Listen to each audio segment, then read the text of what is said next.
pagi Ibu. Jadi sebelumnya saya mengucapkan terima kasih kepada Ibu Kepala Sekolah saya yang sudah menyediakan waktu untuk saya.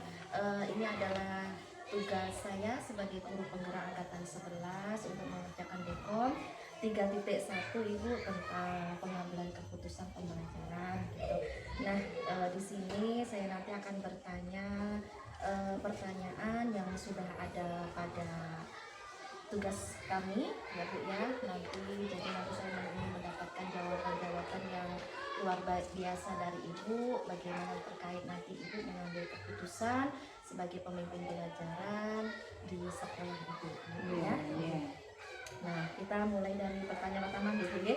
Nah, Ibu selama ini bagaimana Ibu dapat mengidentifikasi kasus-kasus yang merupakan dilema etika atau rujukan moral yang ada di sekolah?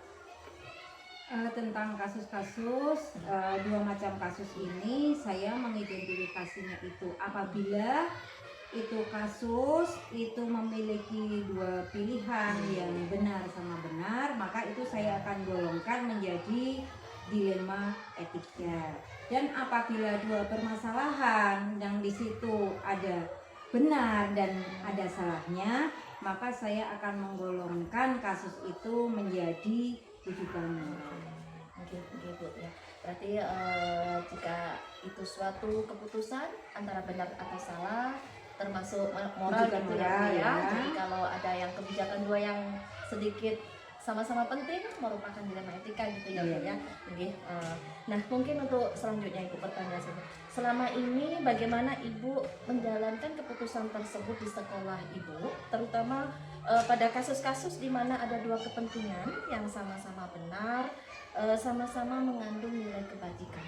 Nah, jika kasus itu semuanya mengandung kebajikan dan sama-sama benar, maka saya akan mempertimbangkan dalam memutuskan itu apakah kasus yang ada ini itu menyangkut kepentingan orang banyak, kemudian sesuai dengan kebutuhan murid, kemudian juga memikirkan dampak apa yang akan terjadi nanti, maka kemudian saya akan memutuskan tersebut, kasus tersebut itu biasanya itu akan saya meminta pendapat dari rekan-rekan guru atau meminta masukan-masukan dari mereka untuk membuat suatu keputusan. Luar biasa ya Bu ya, jadi tidak serta-merta langsung memutuskan sendiri ya Bu ya. Jadi Bu tadi sudah membicarakan ada keterlibatan guru, terus dampaknya nanti ke depannya apa, jangka panjang pendeknya ya Bu ya,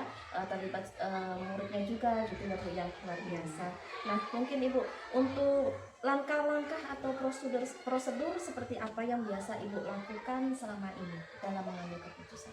Nah, prosedur atau langkah-langkah yang saya laksanakan itu pertama-tama saya akan mengidentifikasi kasus dulu, di mana itu kejadiannya, kemudian siapa-siapa aja yang terlibat, dan kemudian apa alasannya kasus itu bisa terjadi. Kemudian saya juga akan mengidentifikasi tentang aspek pelanggaran hukum atau pelanggaran aturan dalam situasi tersebut.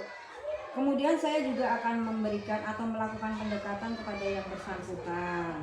Kemudian saya akan mempertimbangkan atau membuat suatu keputusan itu berdasarkan nilai-nilai kemanusiaan dan nilai-nilai keadilan.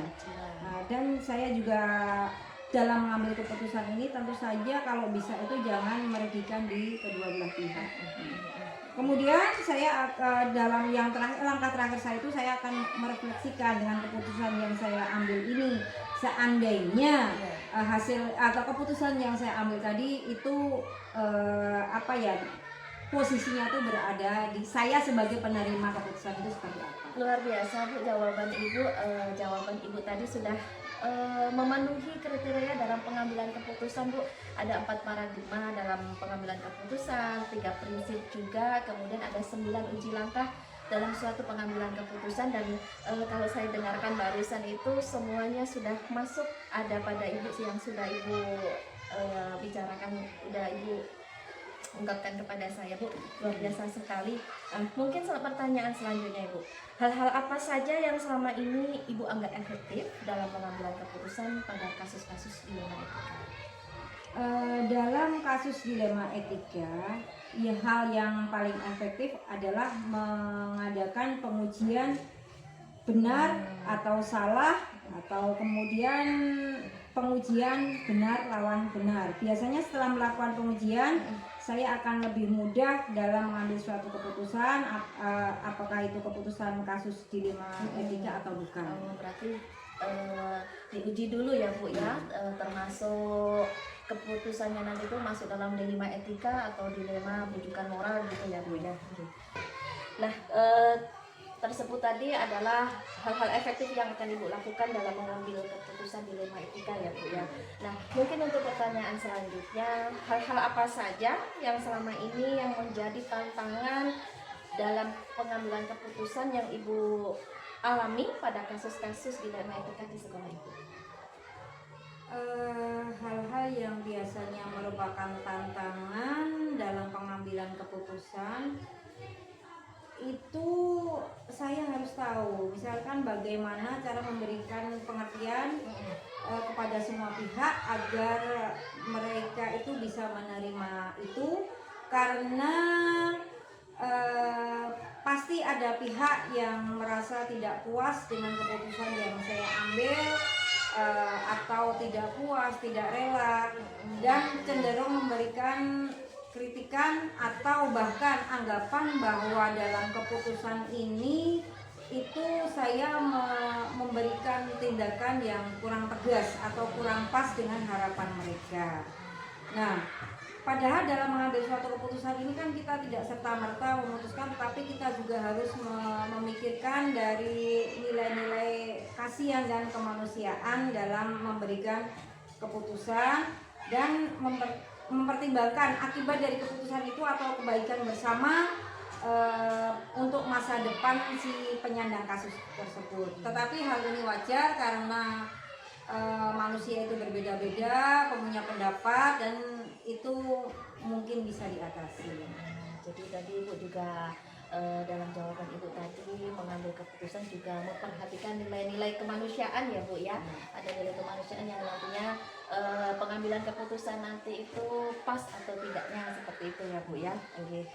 Mungkin apakah Ibu memiliki sebuah tata kala atau jadwal tertentu dalam sebuah penyelesaian kasus yang pernah terjadi pada sekolah Ibu terkait dilema etika? Apakah Ibu langsung menyelesaikan di tempat atau barangkali Ibu memiliki sebuah jadwal dalam menyelesaikannya, Ibu? Dalam penyelesaian suatu masalah itu saya tidak mempunyai jadwal, karena masalah itu kan munculnya atau kasus itu munculnya insiden, jadi tiba-tiba dan itu tidak bisa kita rencanakan. Makanya saya tidak mempunyai jadwal tertentu, dan apabila ada suatu kasus saya juga tidak bisa serta-merta memutuskan masalah atau kasus itu di saat itu juga.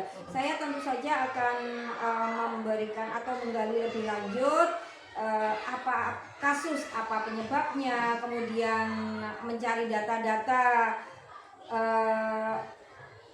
yang ada terjadinya kasus tersebut, kemudian mencari juga pihak-pihak siapa saja yang ikut terlibat, kemudian juga informasi-informasi lain yang bisa membantu saya dalam memutuskan kasus tersebut.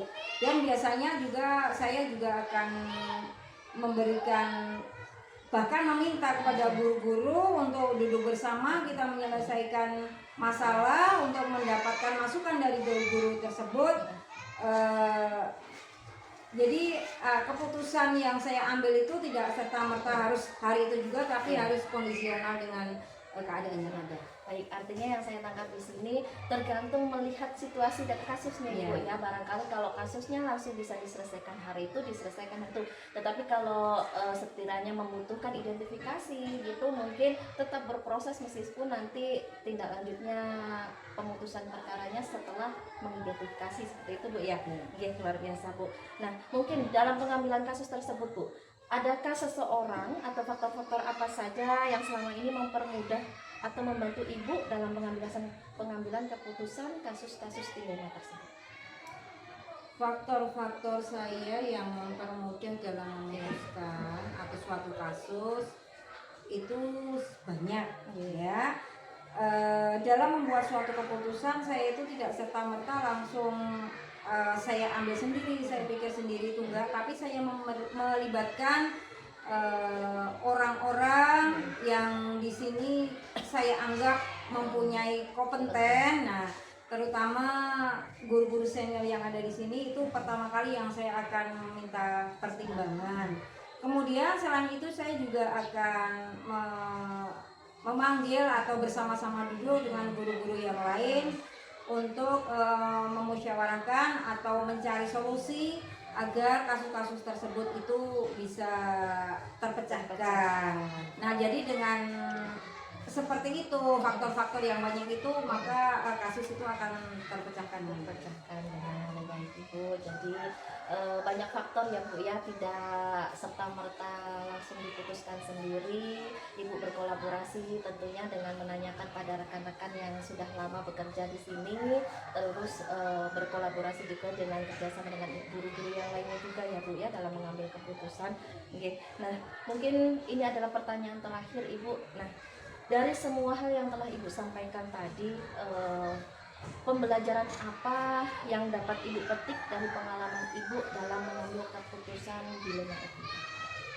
Pembelajaran yang bisa saya petik dari kasus-kasus yang ada, kemudian dari kejadian-kejadian yang ada, itu banyak yang saya dapat. Itu terutama itu akan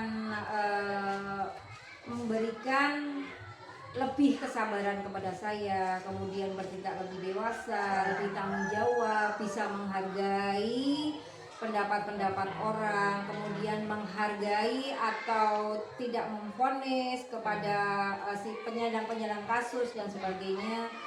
Jadi mungkin itu akan membuat kita semua untuk lebih bertanggung jawab dan lebih dewasa dalam menjalani tugas. Luar biasa Bu jawaban Ibu, sedikit termotivasi, menginspirasi sekali.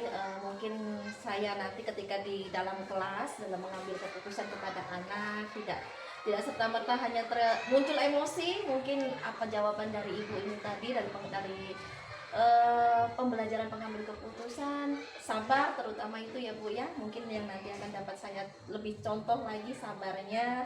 Nah, kiranya itu tadi Bu pertanyaan-pertanyaan yang dapat saya sampaikan pada sesi percakapan ini Bu. Sekali lagi mudah-mudahan jawaban-jawaban Ibu tadi dapat memotivasi saya agar saya lebih baik lagi ke depannya, dapat membantu saya dalam memecahkan masalah, tidak buru-buru dalam memecahkan masalah, lebih baik lagi, lebih sabar lagi. Dari sini saya mengucapkan terima kasih banyak Ibu atas kesempatan dan waktunya yang diberikan kepada saya. Sekali lagi saya ucapkan terima kasih. Mungkin itu saja ya Ibu ya. Terima kasih Ibu. Wassalamualaikum warahmatullahi wabarakatuh. Waalaikumsalam warahmatullahi wabarakatuh.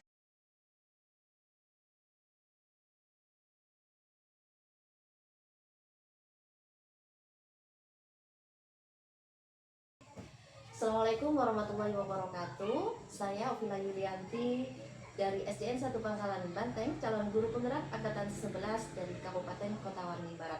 Adapun hari ini saya sudah bersama kepala sekolah dari SDN 1 Pangkalan Banteng, Bapak Jazuli, dengan tujuan yaitu wawancara pengambilan keputusan terkait dilema etika ataupun rujukan moral, yaitu modul 3.1. Assalamualaikum warahmatullahi wabarakatuh Bapak. Waalaikumsalam warahmatullahi wabarakatuh. Selamat pagi. Selamat pagi. Gimana kabarnya Bapak? Alhamdulillah, kabar baik, sehat, tidak ada halangan apapun. Alhamdulillah ya Pak ya. Jadi tujuan saya ke sini Bapak, ini terkait tugas saya sebagai guru penggerak angkatan 11 di modul 3.1. Saya harus mewawancarai 2 sampai 3 kepala sekolah tentang bagaimana kepala sekolah dalam mengambil keputusan di sekolahnya terkait dilema etika ataupun rujukan moral. Kita nggih. Jadi saya akan mewawancari Bapak sebagai kepala sekolah SDN 1 Pangkalan Batu.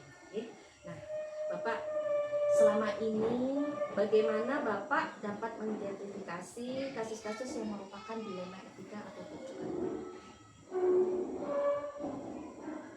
Menurut saya, ini menurut saya ya, kasus yang saya identifikasi atau yang saya pernah alami selama ini, biasanya saya pertimbangkan baik buruknya efek menyangkut banyak kebaikan orang itu, istilahnya banyak manfaatnya ke orang atau mudorotnya atau jeleknya ke orang, sehingga itu yang akan menjadi pertimbangan saya dalam memutuskan suatu permasalahan itu. Itu ya Pak ya. Nah, mungkin Pak terkait keputusan tersebut, selama ini bagaimana Bapak menjalankan pengambilan keputusan di sekolah Bapak, terutama pada kasus-kasus di mana ada dua kepentingan yang sama-sama benar Pak, jadi sama-sama mengandung nilai kebijakan. Kebajikan. Ya, biasanya saya itu akan melihat sejauh mana kepentingan tersebut dampak bagi khalayak luas atau bagi orang banyak, sehingga kami berhati-hati dalam mengambil keputusan itu supaya tidak merugikan orang lain atau orang banyak. Supaya tidak merugikan banyak orang. Iya. Oke. Nah, kira-kira Pak, langkah-langkah atau prosedur seperti apa yang biasa Bapak lakukan selama ini dalam mengambil keputusan tersebut? Nah, adapun langkahnya, yang pertama itu kita kumpulkan dulu sumber-sumber dari suatu permasalahan itu. Kemudian yang kedua, kita lakukan bagaimana cara mengatasi permasalahan itu supaya tidak menimbulkan permasalahan yang baru. Nah, yang ketiga,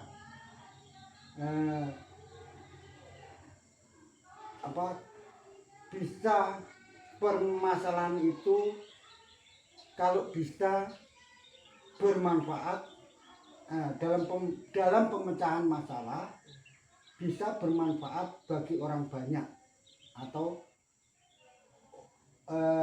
misalnya bagi teman atau siswa kita yang ada di sekolah. Ya Pak ya, langkahnya tadi mengidentifikasi terlebih dahulu, terus memikirkan juga dampak jangka panjang, jangka pendeknya untuk siswa, guru dan semuanya gitu ya Pak ya. Nah, kira-kira hal-hal apa saja yang selama ini Bapak anggap efektif dalam pengambilan keputusan pada kasus-kasus dilema etika? Yang saya anggap efektif yaitu dalam menanggapi atau mendampingi dalam pemecahan masalah atau mengkomunikasikan. Biasanya kita pertimbangkan dulu mana yang perlu diselesaikan terlebih dahulu, atau ambil istilah mana yang lebih penting dulu, dan permasalahan itu nanti bisa membawa kebaikan orang banyak.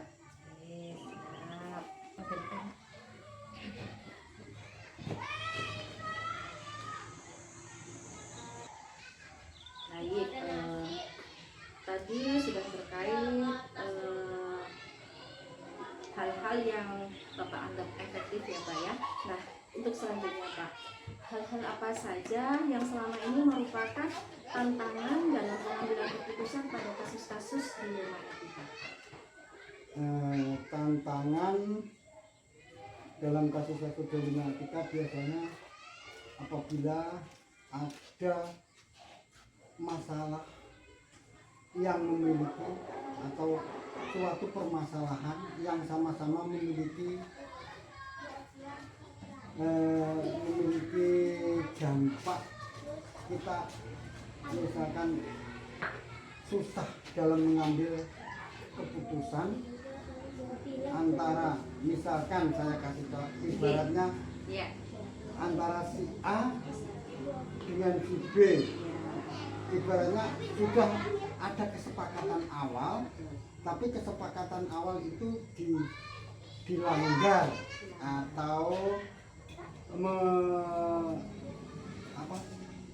melanggar kesepakatan awal lah. Menyimpang dari kesepakatan awal. Kita mau memecahkan suatu permasalahan itu antara peraturan dengan etika itu agak mengalami suatu kesulitan, suatu dilema ya Pak ya. Mungkin ada lagi Pak, ada hal lain lagi yang merupakan tantangan ya? Ya bagi apa ya? Ya mungkin seperti itulah Ya, gambarannya nanti bisa. Baik. Jadi sangat dilema etika sekali ya Pak ya, di mana ada kebijakan yang sama-sama membutuhkan prinsip, ada aturan juga terus rasa kemanusiaannya juga ya Pak ya. Nah, apakah Bapak memiliki sebuah tata kala atau jadwal tertentu dalam sebuah penyelesaian kasus dilema etika?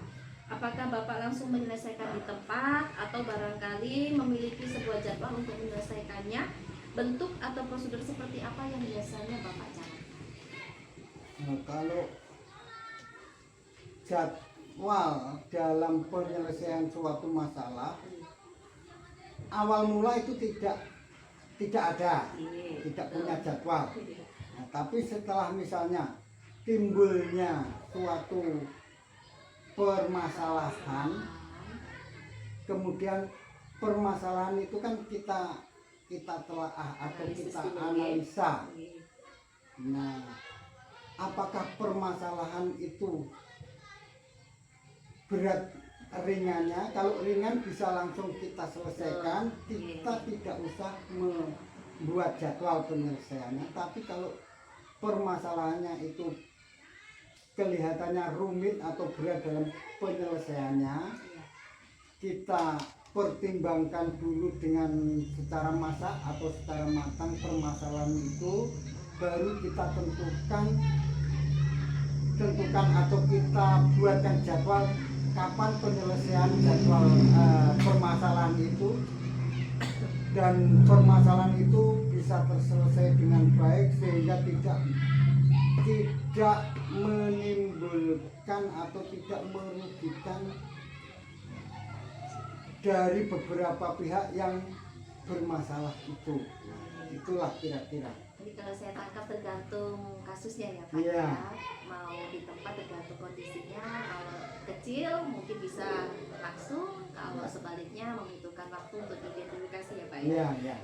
Nah Bapak, dalam pengambilan permasalahan pengambilan keputusan Bapak ya, apakah ada seseorang atau faktor-faktor apa yang selama ini mempermudah atau membantu Bapak dalam mengambil keputusan dalam kasus-kasus dilema etika?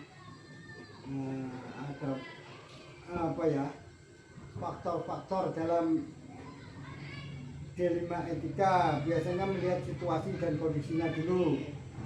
Ketika situasi bisa memberikan kesempatan untuk melakukan tahapan-tahapan dengan baik dan cepat, maka akan segera memutuskannya. Namun jika situasi atau keadaan yang tidak mendukung, keputusan itu bisa kita tunda atau kita mundurkan waktunya dalam menyelesaikan suatu permasalahan itu. Dalam mengambil keputusannya ya Pak ya. Bapak, kita sudah sampai pertanyaan yang terakhir ya Pak ya. Ya. Dari semua hal yang sudah Bapak sampaikan tadi, pembelajaran apa yang dapat Bapak petik dari pengalaman Bapak mengambil keputusan dilema etika? Pengalaman yang dapat saya ambil ya, Iya. yaitu dengan memperhatikan peraturan yang ada, baik peraturan itu membawa dampak selanjutnya seperti apa dan bagaimana keputusan yang saya buat itu bisa ibaratnya apa, memanusiakan, memanusiakan orang lain atau tidak merendahkan orang lain. Istilahnya bisa mengangkat orang lain dalam suatu permasalahan tadi ya. Jadi berbasis rasa kemanusiaan Iya, juga perlu kemanusiaan. dipertimbangkan ya Pak ya, Iya. dalam mengambil keputusan. Oke, banyak sekali hal-hal yang dapat saya petik, ilmu yang sudah Bapak utarakan kepada saya ini terkait pengambilan keputusan dengan bijak Bapak ya. Mungkin nanti kedepannya apa yang Bapak sampaikan ini tadi dapat memotivasi saya, dapat memberikan contoh baik saya untuk saya terapkan di kelas saya Pak, dalam mengambil keputusan kepada siswa ataupun yang lainnya. Terima kasih Bapak atas kesempatan dan waktunya. Sekali lagi mohon maaf apabila tadi mengganggu karena ini bersifat juga mendadak Bapak. Terima kasih sangat Bapak Jazuri. Mungkin itu saja. Assalamualaikum warahmatullahi wabarakatuh Bapak. Waalaikumsalam warahmatullahi wabarakatuh.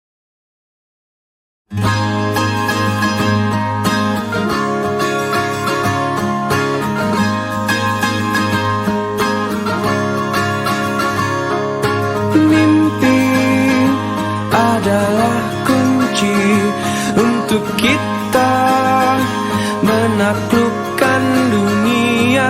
Berlarilah tanpa lelah sampai engkau meraihnya. Laskar pelangi takkan terikat